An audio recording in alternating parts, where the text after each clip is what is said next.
प्यारे बच्चों, आपको हमारी तरफ से बहुत बहुत नमस्कार। कैसे हैं आप लोग? आशा करता हूं आप लोग मज़े में होंगे। आज हम लोग बात करेंगे मेंसुरेशन के बारे में। मेंसुरेशन अर्थात ठोस ज्यामिति। आपकी कक्षा 10 की बोर्ड की परीक्षाएं बिल्कुल नज़दीक आ गई हैं दोस्तों, तो हमारी कोशिश होगी कि मेंसुरेशन पे आपको बेहतरीन मैटर दिया जाए।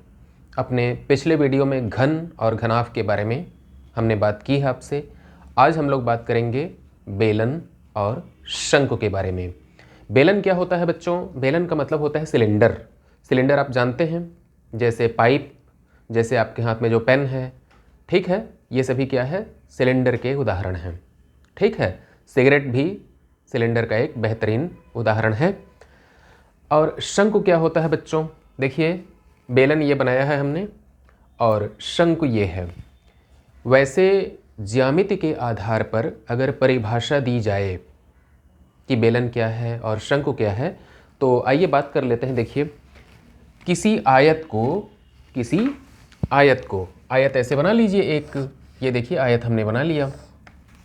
इस आयत को इसकी लंबाई या चौड़ाई, ये लंबाई है, ये चौड़ाई है, किसी आयत को उसकी लंबाई या चौड़ाई के परितः घुमाने से उत्पादित ठोस बेलन कहलाता है। देखिए, मान लीजिए कि ये आपने एक्सिस बना दिया। इसको क्या बना दिया आपने? इसको एक्सिस। आयत की जो लंबी वाली भुजा है उसको आपने एक्सिस बना दिया। उसी एक्सिस के परितः, उसी अक्ष के परितः आपने इसको क्या कर दिया? रोटेट करा दिया, घुमा दिया। तो इस घुमाने से जो ठोस का उत्पादन होता है, ये देखिए ऐसे, यह जो ठोस उत्पादित हो रहा है बच्चों, इस ठोस का नाम क्या हो जाएगा? बेलन। ठीक है, किसी आयत को उसकी लंबाई या चौड़ाई के परितः घुमाने से जो ठोस बनता है, उत्पादित होता है, निर्मित होता है, उसे कहते हैं बेलन। और जिसके परितः आपने घुमाया था वो हाइट बनता है बच्चों, और जो दूसरी वाली भुजा होती है वो आधार की त्रिज्या कहलाती है। ठीक, ये बेलन है, ये बेलन है। इस बेलन में हाइट यहाँ पे h है और आधार की त्रिज्या कहाँ पे है? ये है आधार की त्रिज्या स्मॉल r। ओके, अब हम लोग बात करेंगे बेलन के आयतन और वक्र पृष्ठ के बारे में। तो बच्चों, बेलन का जो आयतन होता है, ध्यान से समझिएगा, उस आयतन के लिए क्या करते हैं? बेलन का आयतन बराबर होता है आधार का क्षेत्रफल, आधार का क्षेत्रफल गुणे ऊंचाई। आधार का क्षेत्रफल क्या है बच्चों? आधार देख रहे हैं आपकी वृत्त है, आधार क्या है? एक सर्कल है। तो आधार का क्षेत्रफल क्या होगा? पाई आर स्क्वायर, और ऊंचाई कितनी है? h। तो पाई आर स्क्वायर को अगर h से आप गुणा कर देते हैं तो आपको मिल जाएगा पाई आर स्क्वायर h। ये कहलाता है बच्चों बेलन का आयतन। ठीक है, उम्मीद करता हूँ कि आपको समझ में आ रहा होगा। अब हम लोग बात करेंगे बेलन के वक्र पृष्ठ के बारे में। तो बेलन का जो वक्र पृष्ठ होता है बच्चों, वक्र पृष्ठ अर्थात कर्व्ड सरफेस एरिया। जो कर्व्ड सरफेस एरिया है वो क्या होता है? कर्व्ड सरफेस एरिया मतलब आधार का परिमाप, उसमें ऊंचाई से गुणा कर दें। देखिए, मैंने लिखा है बेलन का वक्र पृष्ठ बराबर होता है आधार का परिमाप। तो आधार के परिमाप में आप क्या करिएगा? ऊंचाई से गुणा कर दीजिए। आधार के परिमाप में हमने क्या किया? ऊंचाई से गुणा कर दिया। तो वक्र पृष्ठ बराबर क्या हो जाएगा बच्चों? Curved surface area equal to, आधार का परिमाप है आपके पास 2 पाई आर और हाइट कितनी है? h। यह है curved surface area. Curved surface area equal to 2 pi r h. 2 pi r क्या है बच्चों? आधार का परिमाप है। ये आधार का परिमाप अर्थात परिधि, पेरीमीटर, परिमिति, उसमें आपने हाइट से गुणा कर दिया, 2 पाई आर एच मिल गया आपको। ये वक्र पृष्ठ कहलाता है। ठीक है, जैसे हमारे हाथ में ये पेन है, क्या है ये? बेलन का एक उदाहरण है ये। तो इसका ये जो वाइट वाला पोर्शन देख पा रहे हैं आप लोग, सफ़ेद वाला हिस्सा, इसका क्षेत्रफल, ये जो कर्व्ड सरफेस एरिया है, ऊपर का नहीं, नीचे का नहीं, ये जो कर्व्ड वाला है उसका सरफेस एरिया पूछा जाएगा तो आप क्या कहेंगे? 2 पाई आर एच। ठीक है, अब जब कहा जाए संपूर्ण पृष्ठ, तो संपूर्ण पृष्ठ का मतलब ये ऊपर जो टॉप है, नीचे जो बॉटम है, इसको भी आप जोड़ दें। किसमें? कर्व्ड सरफेस एरिया में। तो ऊपर वृत्त है, वृत्त का क्षेत्रफल पाई आर स्क्वायर, नीचे भी वृत्त है, इसका क्षेत्रफल पाई आर स्क्वायर, इनको जोड़ेंगे तो 2 pi r square, 2 pi r square को 2 पाई आर एच में जोड़ दीजिए। ध्यान देखें, 2 पाई आर एच में 2 पाई आर स्क्वायर को जोड़ दिया जाए। 2 पाई आर क्या करेंगे आप? ले लीजिए कॉमन, 2 पाई आर कॉमन लिए तो एच प्लस आर दूसरे ब्रैकेट में हो गया। ये क्या कहलाता है बच्चों? Total surface area. संपूर्ण पृष्ठ किसका? बेलन का या सिलेंडर का। आशा करता हूँ आपको समझ में आ रहा होगा बच्चों। अब हम लोग बात करेंगे शंकु के बारे में। देखिए शंकु क्या होता है। आप लोगों ने हैप्पी बर्थडे वाली टोपी ज़रूर देखी होगी बच्चों। जब आप छोटे से होते हैं और आपका बर्थडे होता है तो क्या करते हैं, एक शंक्वाकार टोपी आपके ऊपर पहना दी जाती है। शंकु की ज्यामिति के आधार पर जो परिभाषा है उसको देखा जाए। ज्यामिति में शंकु को ऐसे परिभाषित किया जाता है बच्चों, किसी समकोण त्रिभुज में उसकी समकोण बनाने वाली 2 भुजाओं में से किसी एक भुजा के परितः उस त्रिभुज को ही घुमा दिया जाए।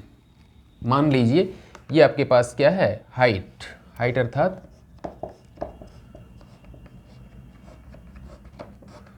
ये है ऊंचाई, ठीक है। अब इसके परितः इसको पकड़ करके यूं घुमा दीजिए तो जो बनेगा बच्चों वो क्या कहलाएगा, शंकु, ठीक है। ध्यान रखिएगा, आपको शंकु कहना है, शंकु मत कहिएगा। क्या कहिएगा? शंकु। ये जो मात्रा है ऊ की वो क्या है, ऊपर को रहेगी, छोटा ऊ की मात्रा रहेगी बच्चों शंकु। अंग्रेजी में क्या कहते हैं, कोन। ये देखिए आपके पास शंकु का निर्माण हो गया। आपने समकोण त्रिभुज को उसकी समकोण बनाने वाली किसी एक भुजा के परितः यहाँ से पकड़ करके जोर से घुमा दिया तो दूर से जो देखेगा उसको क्या लगेगा, ये शंक्वाकार आकृति नजर आएगी उसको बच्चों। जिस भुजा के परितः घुमाया था वो हाइट है और दूसरी वाली जो समकोण बनाने वाली भुजा है वो आधार की त्रिज्या है, और ये जो कर्ण था समकोण त्रिभुज में वो कहलाएगा तिर्यक ऊंचाई। और बौधायन पाइथागोरस का प्रमेय आपने पढ़ा हुआ है बच्चों, तो उसमें क्या कहा जाता है कि कर्ण पर बना हुआ वर्ग अर्थात L का स्क्वायर शीर्ष 2 भुजाओं पर बने हुए वर्गों के योगफल के बराबर होगा, h square plus r square. तो L बराबर क्या हो जाएगा, कर्णी के भीतर h square plus r square, ये कहलाता है L। L मतलब लैटरल हाइट या तिर्यक ऊंचाई। लैटरल हाइट को क्या कहते हैं बच्चों, ये देखिए तिर्यक ऊंचाई। तिर्यक ऊंचाई मतलब ये शीर्ष से परिधि को मिलाने वाली जो लाइन है वो कहलाती है तिर्यक ऊंचाई, ठीक है। अब हम लोग बात करेंगे शंकु के आयतन के बारे में। तो आयतन कैसा होता है शंकु का, बड़े आराम से समझिएगा। देखिए आपने बेलन का आयतन अभी सीखा है, तो बेलन का आयतन कैसा होता है बच्चों, ध्यान दें आप लोग। ये आपके पास हो गया बेलन, और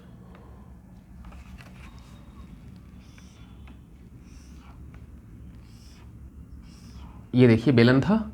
इस बेलन का जो ये आधार की त्रिज्या है, ये हाइट है, आयतन कितना होता है, पाई आर स्क्वायर एच। बेलन का आयतन हो गया पाई आर स्क्वायर एच। अब आपको करना ये था, इसको शंकु में बदलना है। ऊपर जो वृत्त है उसके केंद्र को नीचे वाली परिधि से आप क्या करिए, ऐसे मिला दीजिए यूं, इधर ऐसे मिला दीजिए यूं, ठीक है। एक चाकू लेकर के इधर का हिस्सा काट करके निकाल के अलग कर लीजिए, तो जो बचेगा वो शंक्वाकार हो जाएगा बच्चों। तो ये जो पाई आर स्क्वायर एच देख रहे हैं ये क्या है, बेलन का आयतन था। जो बच गया है वो ये है, ये छायांकित वाला हिस्सा, यही शंकु है। तो ये जो बचा हुआ है बच्चों ये टोटल का 1/3 होता है। अर्थात जो ये शंकु देख रहे हैं, शंकु का आयतन क्या होगा, 1/3 पाई आर स्क्वायर एच। ये कहलाता है शंकु का आयतन, 1/3 of pi r square h. Pi r square h क्या था, बेलन का आयतन, उसका 1/3 यानी कि 1/3 कर देंगे तो क्या मिल जाएगा आपको, शंकु का आयतन। ठीक है, अब हम लोग बात करेंगे शंकु के वक्र पृष्ठ के बारे में बच्चों। तो शंकु का जो वक्र पृष्ठ होता है यानी कि कर्व्ड सरफेस एरिया, ध्यान से देखें, ये है वक्र पृष्ठ। तो शंकु का वक्र पृष्ठ बराबर क्या होता है, pi r l, curved surface area. तो जो कर्व्ड सरफेस एरिया होता है शंकु का वो होता है पाई आर एल। पाई आर एल का मतलब क्या है बच्चों, ये हाइट है, ये आर मतलब आधार की त्रिज्या है, ये एल है, एल मतलब तिर्यक ऊंचाई। तो पाई आर एल कहलाता है वक्र पृष्ठ।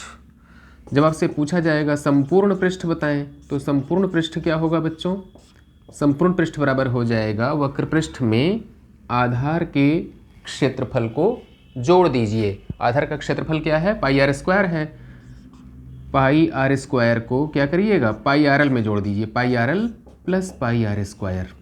ठीक है, दोनों को जोड़ देंगे तो पाई आर कॉमन लीजिए, वो हो जाएगा एल प्लस आर।